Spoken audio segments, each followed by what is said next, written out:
નમસ્કાર દર્શક મિત્રો, જીએસટીવી અને ધી એચબીકે ન્યૂ હાઈસ્કૂલ દ્વારા આયોજિત પાસ થવાના પંચામૃતમાં હું મનેશ પંડ્યા આપનું હાર્દિક સ્વાગત કરું છું. મિત્રો, ધોરણ 12 સાયન્સના સેમેસ્ટર 3ના વિકલનના પ્રકરણમાં તમે રોલનું પ્રમેય અને મધ્યકમાન પ્રમેય વિશે જોઈ ગયા છો. તો આજે મિત્રો ધોરણ 12 સાયન્સના સેમેસ્ટર 4ના પ્રકરણ નંબર 1 જેના ગુણ છે 16 અને એ ચેપ્ટરનું નામ છે વિકલિતના ઉપયોગો. તે ચેપ્ટર આપને અમારી શાળાના તજજ્ઞ શ્રી બોનાબેન આચાર્ય આપને ભણાવશે. હું બોનાબેન આચાર્યને કહીશ કે તમને એ ચેપ્ટર ભણાવે. બોનાબેન આચાર્ય. થેન્ક યુ મનીષભાઈ. નમસ્તે વિદ્યાર્થી મિત્રો. આજે આપણે ધોરણ 12ના વિજ્ઞાન પ્રવાહના પહેલું પ્રકરણ વિકલિતના ઉપયોગો વિશે ચર્ચા કરીશું. હમણાં મનીષભાઈએ કીધું એમ આ પ્રકરણની અંદર આગળ તમે રોલનું પ્રમેય અને મધ્યકમાનના પ્રમેયમાં કેવી રીતના ઉપયોગ થઈ શકે છે તે શીખી ગયા છીએ. હવે આ પ્રકરણની અંદર આપણે આની અંદર સૌથી પહેલા દર માપક તરીકે વિકલિતનો કેવી રીતના ઉપયોગ થશે, વિધેય વધતું છે કે ઘટતું તે નક્કી કરવા માટેનો ઉપયોગ થશે, વક્રોના સ્પર્શકના સમીકરણ, વક્રોના અભિલંબના સમીકરણ, બે વક્રો વચ્ચેનો ખૂણો, વક્રો લંબછેદી હોવા માટેની શરત, એના સિવાય આસન મૂલ્યો, ત્રુટિના દાખલા અને એના આગળ જતા મહત્તમ અને ન્યૂનતમ મૂલ્યો શોધવા માટે પણ વિકલિતનો કેવી રીતના ઉપયોગ થાય છે એ આપણે આ પ્રકરણની અંદર જોઈશું. સૌથી પહેલા વધતું ઘટતું વિધેય જેની આપણે આજે વાત કરીશું કે વિધેય વધે છે અને ઘટે છે. તો વધતા ઘટતા વિધેય માટે સૌ પહેલા આપણે વ્યાખ્યાનો ઉપયોગ કરીશું કે વ્યાખ્યાની મદદથી કેવી રીતના વિધેય વધે છે અને કેવી રીતના ઘટે છે એ આપણે જોઈશું. સૌથી પહેલા આપણે વ્યાખ્યા જોઈએ. તો કોઈ પણ વિવૃત અંતરાલ AB જે કોઈ વિધેયનો પ્રદેશ હોય, જે પ્રદેશનો હોય તે AB ની અંદરથી આપણે કોઈ પણ બે સંખ્યા x1 અને x2 લઈએ તો એ x1 x2 વિવૃત અંતરાલ AB માંથી લેતા જો x1 કરતા તમને x2 મોટા લઈએ અને સામે તમને જો fx1 કરતા fx2 મોટા અથવા તો સરખા મળી જાય તો તેને આપણે વધતું વિધેય કહીએ છીએ. જે હોય તેની તે જ અને ઇક્વલ ટુ રહેવી જોઈએ. અહીંયા જુઓ, અસમતામાં ફેરફાર થતો નથી. અસમતા જે હોય તેની તે જ રહે અને ઇક્વલ ટુ આવે તો આપણે એને વધતું વિધેય કહીએ છીએ. વધતું વિધેય f છે જેને સંકેતની અંદર આવી રીતના ઉપરની સાઈડ એરો તરીકે આપણે દર્શાવવામાં આવે છે. હવે વાત કરીએ આપણે ચુસ્ત વધતા વિધેયની. તો વિધેય ચુસ્ત વધતું છે એવું ક્યારે કહેવાય?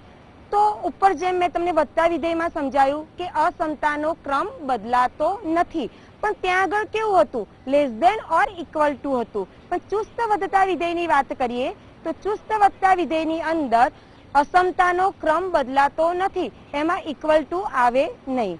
હવે આગળ વાત કરીએ ઘટતું વિધેય. ફરીથી વધતા વિધેયની જેમ જ x1 અને x2 તમે વિવૃત અંતરાલ AB ની અંદરથી લો અને જો વિવૃત અંતરાલ AB ની અંદરથી x1 x2 લેતા x1 કરતા x2 મોટા હોય અને સામે fx1 greater than or equal to fx2 મળી જાય એટલે કે અસમતાનો ક્રમ બદલાઈ જાય છે અને ઇક્વલ ટુ પણ આવે છે તો આવી કન્ડિશનની અંદર આપણે એને ઘટતું વિધેય કહેવાય છે.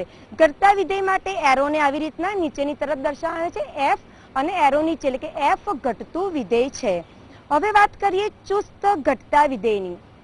જો ચુસ્ત ઘટતું વિધેય તો ઉપર જેમ ચુસ્તમાં સમજાયું હતું શું ફરક પડે? Less than or equal to આવવાના બદલે અહીંયા આગળ એકલું લેસ ધેન આવતું હતું. એમ ઘટતા વિધેયની અંદર પણ એવું જ થશે. x1 less than x2 implies fx1 greater than fx2. તો અહીંયા કેવું થાય છે? અસમતાનો ક્રમ ઉલટાઈ જાય છે. એટલે કે વધતા વિધેયની અંદર અસમતાનો ક્રમ બદલાતો નથી. વિદ્યાર્થી મિત્રો, તમારે આટલું જ ધ્યાન રાખવાનું છે કે વધતા વિધેયમાં ક્રમ બદલાતો નથી અને ઘટતા વિધેયની અંદર ક્રમ બદલાઈ જાય છે. એટલે કે મેં અહીંયા તમને લેસ ધેન ની નિશાની આપી છે તો સામે લેસ ધેન મળે છે, પણ જો તમને ગ્રેટર ધેન ની નિશાની આપેલી હોય તો સામે ગ્રેટર ધેન મળે. એટલે કે નિશાની તેની તે જ અસમતા બદલાતી ના હોય તો વધતું વિધેય અને અસમતા બદલાઈ જાય તો ઘટતું વિધેય. તો આ છે વધતા ઘટતા વિધેયની વ્યાખ્યા. આ વધતા ઘટતા વિધેયની વ્યાખ્યા પરથી આપણે એક ઉદાહરણ સમજીશું કે ઉદાહરણ દ્વારા કે કેવી રીતના વિધેયને વધતું અને ઘટતું વ્યાખ્યા પરથી આપણે સાબિત કરી શકીએ છીએ. વ્યાખ્યાની મદદથી f of x બરાબર x સ્ક્વેર 0 થી ઇન્ફિનિટી એટલે શું કહેવાશે r પોઝિટિવ r પ્લસમાં વધતું તથા માઇનસ ઇન્ફિનિટી થી 0 જેમાં ઘટતું તેમ સાબિત કરો. હવે આપણે વ્યાખ્યા સમજી લીધી છે કે નિશાની તેની તે રહેશે તો વધતું અને નિશાની ઉલટાઈ ક્રમમાં અસમતા ક્રમમાં બદલાઈ જશે તો ઘટતું વિધેય. હવે જુઓ અહીંયા આગળ x1 x2 આ બંને કિંમત હું 0 થી ઇન્ફિનિટીમાં લઉં છું એટલે કે x1 અને x2 બંને પોઝિટિવ r પ્લસમાંથી લઈએ છીએ અને x1 કરતા x2 મોટા છે, x1 નાના છે અને x2 મોટા છે. તો હવે જો x1 x2 બંને 0 થી ઇન્ફિનિટીમાં એટલે કે પોઝિટિવ તમે લીધા હોય તો તમને બધાને ખબર છે વિદ્યાર્થી મિત્રો કે જો કિંમત પોઝિટિવ હોય અને અસમતામાં બંને બાજુ ગુણવામાં આવે તો અસમતા બદલાતી નથી. એટલે સૌથી પહેલા હું x1 લેસ ધેન x2 માં બંને બાજુ x1 વડે ગુણી લઉં છું તો આ બાજુ થાય x1 square less than x1 x2 કારણ કે અસમતા બદલાતી નથી. હવે ફરીથી આ જ x1 લેસ ધેન x2 ની બંને બાજુ હું x2 વડે ગુણી કાઢું છું.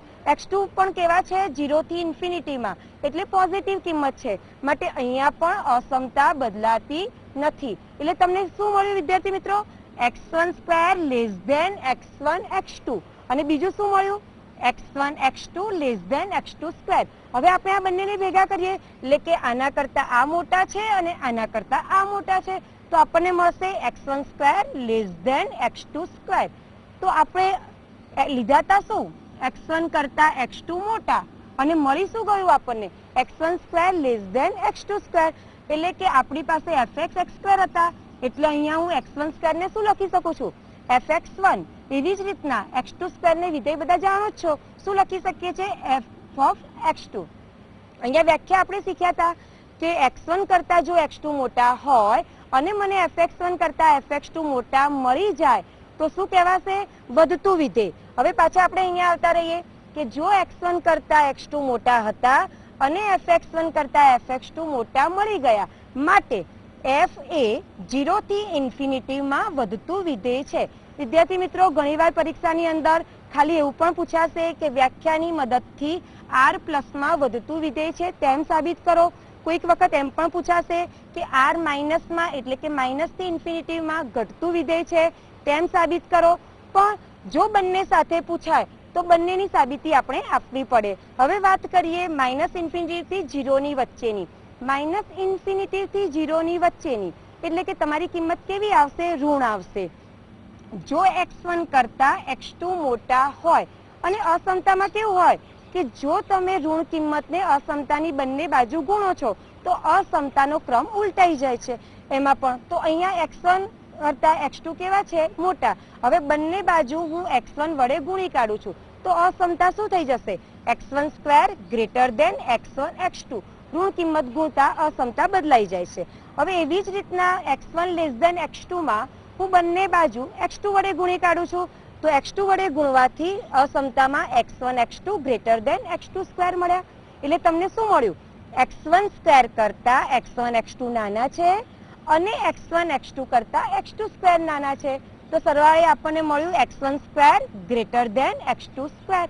ફરીથી એ જ વસ્તુ x1 કરતા x2 મોટા હતા અને x1 સ્ક્વેર કરતા x2 સ્ક્વેર કેવા મળ્યા નાના મળ્યા તો અહીંયા fx1 કરતા fx2 નાના મળ્યા અને આપણે fx1 કહીએ છીએ અને fx2 કહીએ છીએ. તો શું મળ્યું કે જે અસમતા હતી એના કરતા અસમતા ઉલટાઈ ગઈ. વ્યાખ્યામાં મેં તમને સમજાવ્યું છે કે જો અસમતા તમારી ઉલટાઈ જાય એટલે કે અસમતાનો ક્રમ બદલાઈ જાય તો એને આપણે ઘટતું વિધેય કહીએ છીએ. એટલે કે f એ માઇનસ ઇન્ફિનિટી થી 0 માં ઘટતું વિધેય છે. ખ્યાલ આવી ગયો વિદ્યાર્થી મિત્રો. હવે આ વ્યાખ્યાની મદદથી આપણે આ દાખલો જોયો.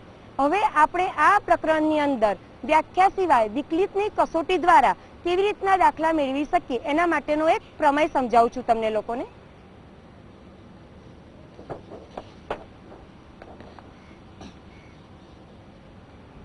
આ છે પ્રમેય જેને આપણે વિકલિતની કસોટી પણ કહીએ છીએ. પ્રમેય f એ સંવૃત અંતરાલ ab પર સતત હોય અને વિવૃત અંતરાલ ab પર વિકલનીય હોય તો ટેક એક્સ બિલોંગ્સ ટુ એ બી માટે એ બી માંથી આપણે દરેક એક્સ લઈએ અને જો એફ ડેશ એક્સ, આપણે વિકલિતના ઉપયોગો ચેપ્ટર શીખીએ છીએ એટલે કે આનું વિકલન કરીએ તો F dash X greater than or equal to 0 થાય તો એફ એ બી માં વધતું વિધેય છે તેમ કહેવાય. એટલે કે વિકલન કર્યા પછી F dash X greater than or equal to 0 મળે તો વધતું અને F dash X less than or equal to 0 મળે તો એને ઘટતું વિધેય કહેવામાં આવે છે.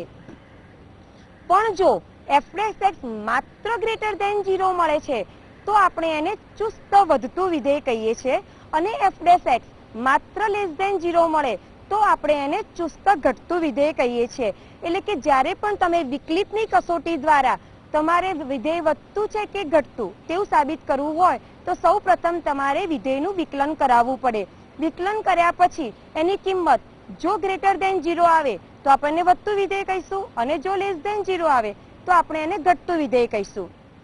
હવે છેલ્લે જો એફ ડેશ એક્સ બરાબર 0 મળે, તમે જોજો વિદ્યાર્થી મિત્રો ધ્યાનથી કે જ્યારે પણ વિધેય વધતું છે ત્યાં પણ greater than and equal to બંનેની નિશાની આપેલી છે, less than or equal to ઘટતા માટે પણ બંનેમાં ઇક્વલ ટુ ની નિશાની આપી છે. એટલે કે જ્યારે પણ એફ ડેશ એક્સ બરાબર 0 હોય તો એફ એ બી માં અચળ વિધેય છે અને એફ ડેશ એક્સ બરાબર 0 આગળ આપણે નક્કી કરી શકતા નથી કે વિધેય વધતું છે કે વિધેય ઘટતું છે. એફ ડેશ એક્સ આગળ વધે પણ ખરું અને ઘટે પણ ખરું. એટલા માટે આ જે ગુણધર્મ છે એફ ડેશ એક્સ બરાબર 0 એનો ઉપયોગ આપણે એટલે કે તમે અંતરાલ નક્કી કરવા માટે આનો ઉપયોગ કરી શકશો. એફ ડેશ એક્સ બરાબર 0 મૂકી અને આપણે જુદા જુદા અંતરાલો શોધી શકીશું. હવે વાત કરીએ કે પહેલા વ્યાખ્યાની મદદથી આપણે એક એક્ઝામ્પલ જોયો. હવે આ જ દાખલાને આપણે ફરીથી પ્રમેય દ્વારા એટલે કે વિકલિતની કસોટી દ્વારા ગણવો હોય તો કેવી રીતના ગણી શકીએ છીએ એ હવે તમને બતાવું.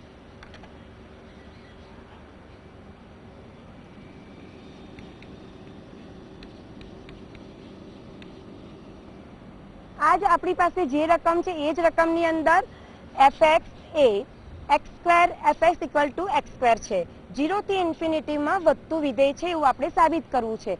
આ વ્યાખ્યાની મદદથી કર્યું હતું. હવે આપણે વિકલિતની કસોટી દ્વારા કરીએ. મેં તમને હમણાં જ સમજાવ્યું કે સૌથી પહેલા એફ એક્સ નું વિકલન કરાવવું પડે. એફ એક્સ નું વિકલન એફ ડેશ એક્સ બરાબર 2x. X greater than 0.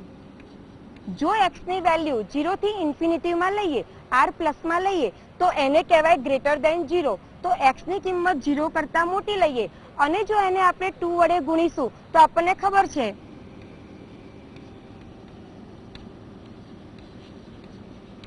Two x કેવા મળશે? ગ્રેટર ધેન 0 જ મળશે. એટલે કે આપણને શું મળ્યા? F dash X greater than 0. તો આપણે તો પ્રમેય એવું સમજાયું કે એફ ડેશ એક્સ જો ગ્રેટર ધેન 0 મળી જતા હોય તો સીધું કહી શકાશે કે આપણે 0 થી ઇન્ફિનિટીમાં વધતું વિધેય છે.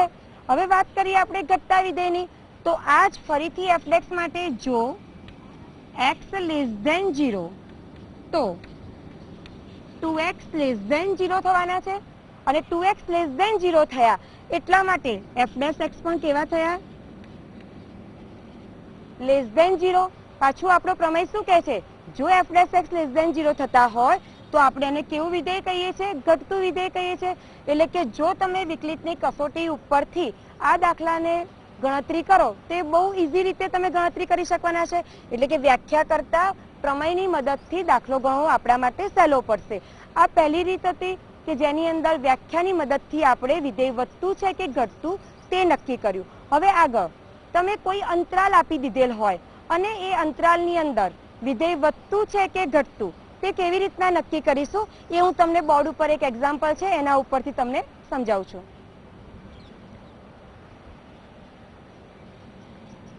સાબિત કરો કે a ગ્રેટર ધેન 1 તો fx બરાબર a રેઝ ટુ x વધતું વિધેય છે. એક અંતરાલ ચોક્કસ તમને આપી દીધો છે 0 less than a less than 1 તો fx બરાબર a રેઝ ટુ x ઘટતું વિધેય છે.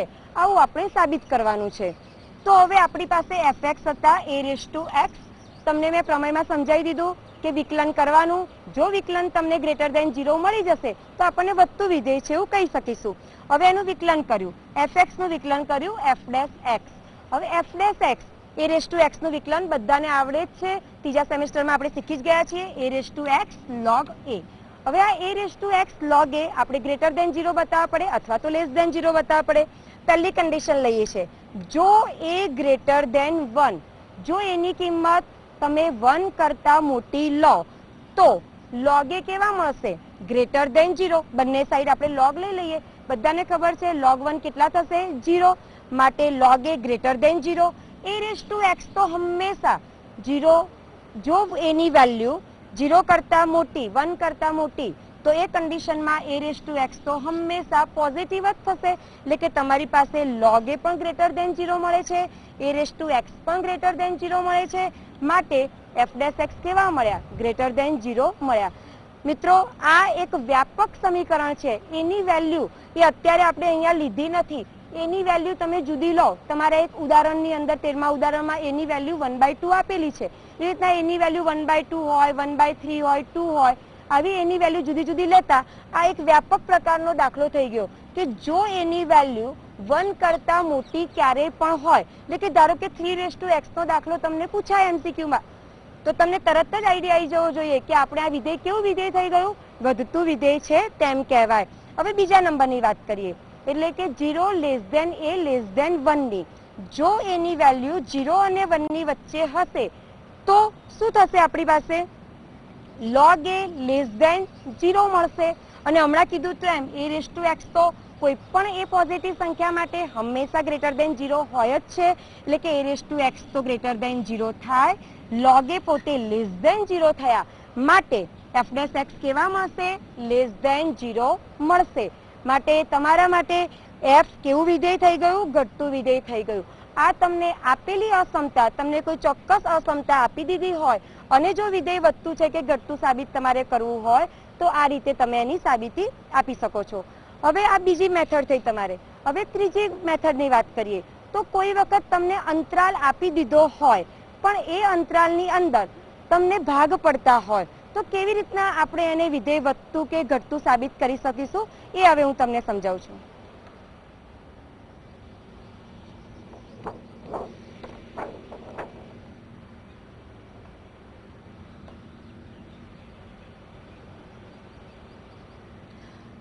જે અંતરાલોમાં fx equal to sin raise to 4x plus cos raise to 4x વધતું વિધેય છે કે ઘટતું તે નક્કી કરો. તમને એક અંતરાલ આપ્યો છે x બિલોંગ્સ ટુ 0 થી π/2. આ અંતરાલની અંદર પણ તમને ભાગ પડશે એવા પ્રકારના દાખલા અત્યારે આપણે જોઈશું. તો સૌથી પહેલા આપણો fx આપ્યો છે sin 4x plus cos 4x. આમ તો આપણે શું કરીએ છીએ? fx નું સીધું વિકલન કરી દઈએ છીએ, પણ fx નું સીધું વિકલન કરતા આપણે fx નું થોડુંક સાદુરૂપ આપી દઈએ અને સાદુરૂપ આપ્યા પછી એનું વિકલન કરીશું તો તમને વિદ્યાર્થી મિત્રો થોડું સરળતા રહેશે. સૌથી પહેલા sin 4 પ્લસ cos 4x હતા. આપણને ખબર છે કે સ્ક્વેર પ્લસ બી સ્ક્વેર હોય તો a પ્લસ બી નો સ્ક્વેર માઇનસ 2ab લખી શકીએ છીએ. મધ્યમ પદ ઉમેરવાનું અને મધ્યમ પદ બાદ કરવાનું. એટલે કે અહીંયા આગળ મેં sin 4x plus cos 4x ની જગ્યાએ sin square x plus cos square x નો square minus 2 sin square x into cos square x લખી નાખ્યું. તમને ખબર છે કે sin x into cos x હોય તો 2 sin theta into cos theta નું સૂત્ર છે sin 2 થીટા. આ સૂત્ર આપણે બનાવવા માટે અંશ અને છેદ બંનેમાં મેં શું કર્યું? 2 વડે ગુણી નાખ્યા. 2 વડે ગુણવાથી ઉપર મળ્યું 4 sin square x into cos square x. આ 2 sin x into cos x નો સ્ક્વેર છે. હમણાં જ કીધું 2 sin x into cos 2x એટલે cos x ને શું કહેવાશે? sin 2x. એટલે કે 2 sin x into cos x નો સ્ક્વેર એટલે sin સ્ક્વેર 2x. હવે આપણે શું થયું? fx નું થોડું સરળ સ્વરૂપ લાવી દીધું. શું બન્યું? 1 માઇનસ 1/2 sin સ્ક્વેર 2x. હવે આપણે એનું વિકલન કરીશું તો f ડેશ x 1 નું વિકલન કેટલું થશે? 0. sin સ્ક્વેર 2x નું વિકલન 2 sin 2x. sin 2x નું ફરીથી cos 2x અને 2x નું વિકલન 2 કરીશું. 2 સાથે 2 તમારા કેન્સલ થઈ જશે અને 2 sin 2x into cos 2x ને sin 4x કહેવાશે. હવે આપણી પાસે f ડેશ x મળી ગયા sin 4x. મેં હમણાં જ તમને પ્રમેયની અંદર વિદ્યાર્થી મિત્રો સમજાવ્યું હતું કે f' x બરાબર 0 નો ઉપયોગ ક્યાં કરીશું? અંતરાલ નક્કી કરવા માટે. તો f' x મળે આપણી પાસે -sin 4x, એટલે કે sin 4x ક્યાં શૂન્ય થાય? જો x 0 થી π/2 માં હોય તો 4x 0 થી 2π ની અંદર હોય, ત્યાં ક્યાં આગળ શૂન્ય થશે? ત્યાં 4x એ π/4 તમારા x માટે, એટલે કે π, જ્યારે પણ 4x ની વેલ્યુ π લેશો ત્યારે તમારે f' શૂન્ય થશે. એટલે કે તમે અહીંયા આગળ બે ભાગ પાડશો, 4x બરાબર π માટે x કેટલા મળી ગયા? π/4 મળ્યા, એટલે કે 0 થી π/4 અને π/4 થી π/2 આ અંતરાલ આપણે પાડીશું. હવે પહેલા વાત કરીએ 0 થી π/4 ની. ત્રણેય બાજુ એટલે કે અસમતાની અંદર 4 વડે ગુણી કાઢીશું તો તમને અસમતા શું મળશે? 0 થી π ની વચ્ચે 4x મળશે. તો 0 થી π માટે બધાને ખબર છે કયા ચરણ થશે? પહેલા અને બીજા ચરણ. પહેલું અને બીજું બંને ચરણની અંદર સાઇન વિધેય એ ધન થાય, એટલે કે પોઝિટિવ કિંમત ધરાવે છે, એટલે sin 4x કેવા થયા? Greater than 0. પણ f' તો શું છે? -sin 4x, એટલે -sin 4x તમને લેસ ધેન 0 મળશે. એટલે કે f એ 0 થી π/4 માં ઘટતું વિધેય છે. હવે આગળ વાત કરીએ આપણે બીજા અંતરાલની π/4 થી π/2 ની વચ્ચે. તો π/4 થી π/2 ની વચ્ચે ફરીથી એ જ પ્રમાણે 4 વડે ગુણી કાઢીશું, એટલે આપણા 4x આપણે π થી 2π ની વચ્ચે મળશે. કયું ચરણ થયું? ત્રીજું અને ચોથું. આ બંને ચરણમાં જ્યારે પણ ત્રીજું અને ચોથું બંને ચરણની વાત કરીશું તો એ કન્ડિશનની અંદર માટે π અને 2π એ તમારા કેવી કિંમત મળશે? નેગેટિવ કિંમત મળશે, એટલે કે sin 4x લેસ ધેન 0 મળ્યા. પણ પાછું f' માં આગળ શું હતું? માઇનસ, એટલે કે f' કેવા થઈ ગયા તમારી પાસે? ગ્રેટર ધેન 0, એટલે કે f એ π/4 થી π/2 માં વધતું વિધેય છે તેમ કહેવાય. બરોબર વિદ્યાર્થી મિત્રો, બંનેનો ખ્યાલ આવી ગયો તમને લોકોને? 0 થી π/2 ના આપણે બે ભાગ પાડ્યા અને બંને ભાગના વિકલન ગ્રેટર ધેન 0 મળે તો વધતું અને લેસ ધેન 0 મળે તો ઘટતું આપણે સાબિત કર્યું. હવે આપણે ફરી એક દાખલો આવો અંતરાલ વાળો લઈશું.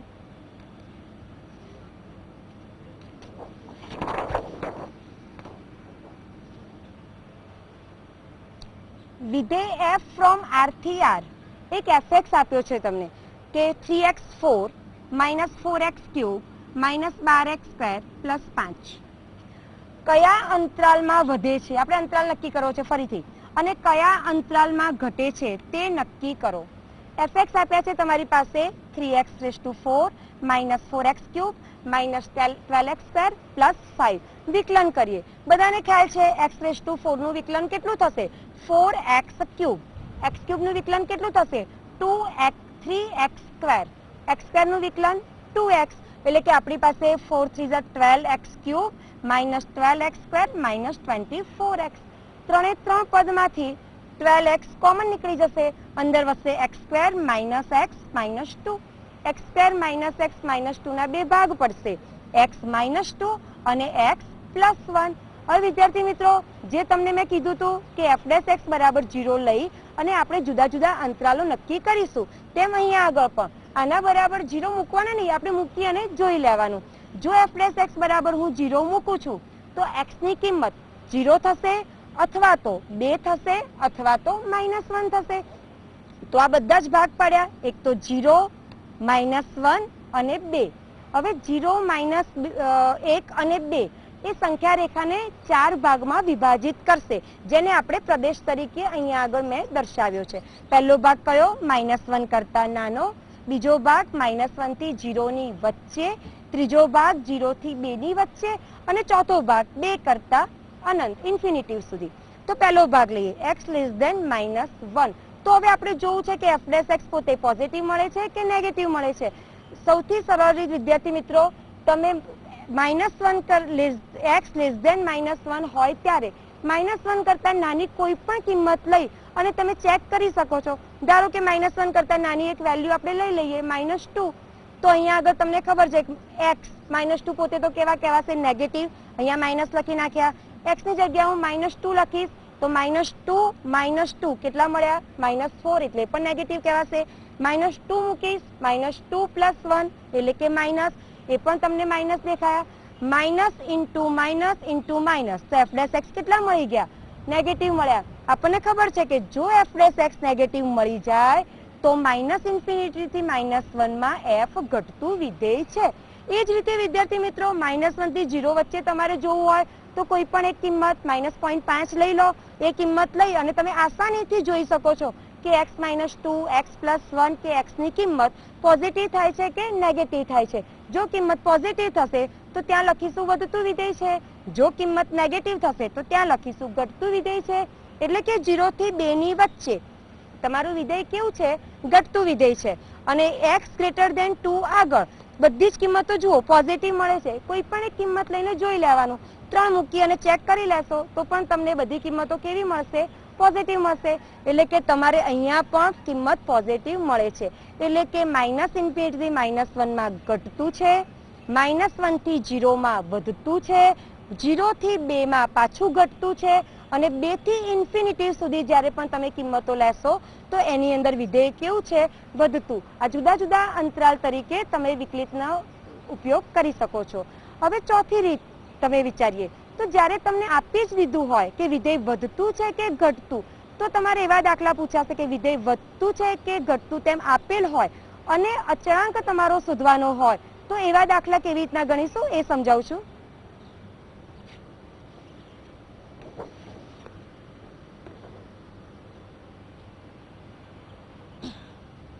એક fx બરાબર એક આ વસ્તુ વિદ્યાર્થી મિત્રો નોટ કરી લેજો.